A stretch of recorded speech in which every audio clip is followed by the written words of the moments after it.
My fellow Americans, on Saturday, at my direction, the United States successfully concluded an airstrike in Kabul, Afghanistan that killed the emir of al-Qaeda, Ayman al-Zawahiri. You know, Zawahiri was bin Laden's leader. He was with him the whole time. He was his #2 man, his deputy at the time the terrorists attacked 9/11. He was deeply involved in the planning of 9/11. One of the most responsible for the attacks that murdered 2,977 people on American soil.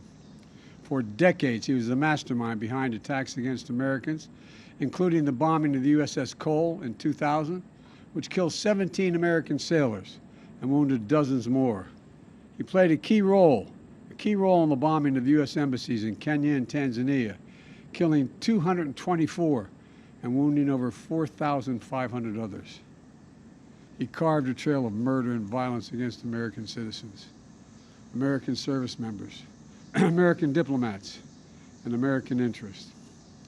And since the United States delivered justice to bin Laden 11 years ago, Zawahiri has been a leader of al-Qaeda, the leader. From hiding, he coordinated al-Qaeda's branches and all around the world, including setting priorities for providing operational guidance that called for and inspired attacks against U.S. targets. He made videos, including in recent weeks, calling for his followers to attack the United States and our allies. Now, justice has been delivered, and this terrorist leader is no more. People around the world no longer need to fear the vicious and determined killer. The United States continues to demonstrate our resolve and our capacity to defend the American people against those who seek to do us harm.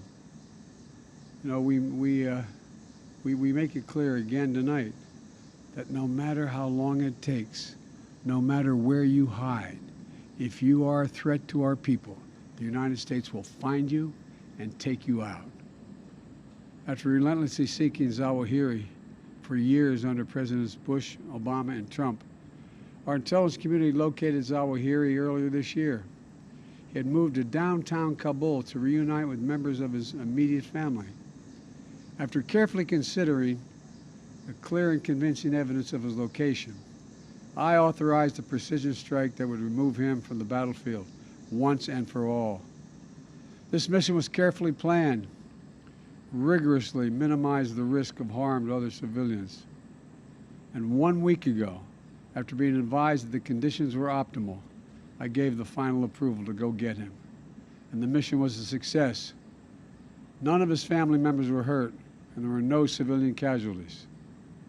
I'm sharing this news with the American people now, after confirming the mission's total success through the painstaking work of our counterterrorism community and key allies and partners. My administration has kept congressional leaders informed as well. When I ended our military mission in Afghanistan almost a year ago, I made the decision that after 20 years of war, the United States no longer needed thousands of boots on the ground in Afghanistan to protect America from terrorists who seek to do us harm.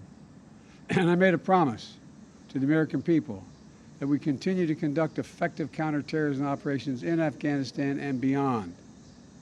We've done just that. In February, our forces conducted a daring mission in Syria that eliminated the emir of ISIS.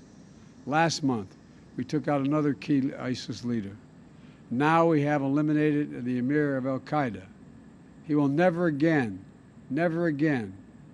allow Afghanistan to become a terrorist safe haven, because he is gone, and we're going to make sure that nothing else happens. You know, it can't be a launching pad against the United States. We're going to see to it that won't happen. This operation is a clear demonstration that we will, we can, and will always make good on the solemn pledge. My administration will continue to vigilantly monitor and address threats from al-Qaeda, no matter where they emanate from. As Commander-in-Chief, it is my solemn responsibility to make America safe in a dangerous world. The United States did not seek this war against terror. It came to us, and we answered with the same principles and resolve that have shaped us for generation upon generation: to protect the innocent, defend liberty, and we keep the light of freedom burning, a beacon for the rest of the entire world, because this is a great and defining truth about our nation and our people. We do not break. We never give in. We never back down. Last year on September 11th, I once more paid my respect to Ground Zero in New York City, at that quiet field in Shanksville at the Pentagon, standing in the memorial at Ground Zero, seeing the names of those who died forever etched in bronze is a powerful reminder of the sacred promise we made as a nation. We will never forget. The memorial also bears the quotation from Virgil: "No day shall erase you from the memory of time. No day shall erase you from the memory of time." So we continue to mourn every innocent life that was stolen on 9/11 and honor their memories. To the families who lost fathers and mothers, husbands, wives, sons and daughters, brothers and sisters, friends and co-workers on that searing September day, it is my hope that this decisive action will bring one more measure of closure. No day shall erase them from the memory of time. Today and every day, I'm so grateful for the superb patriots who serve the United States intelligence community and counterterrorism communities. They never forget.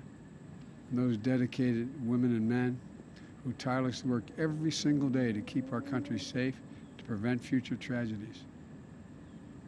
It is thanks to their extraordinary persistence and skill that this operation was a success. They've made us all safer.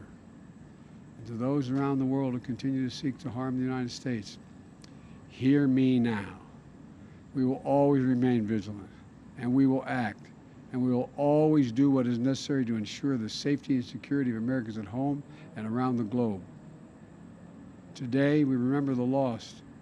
We commit ourselves to the safety of the living, and we pledge that we shall never waver from defending our nation and its people.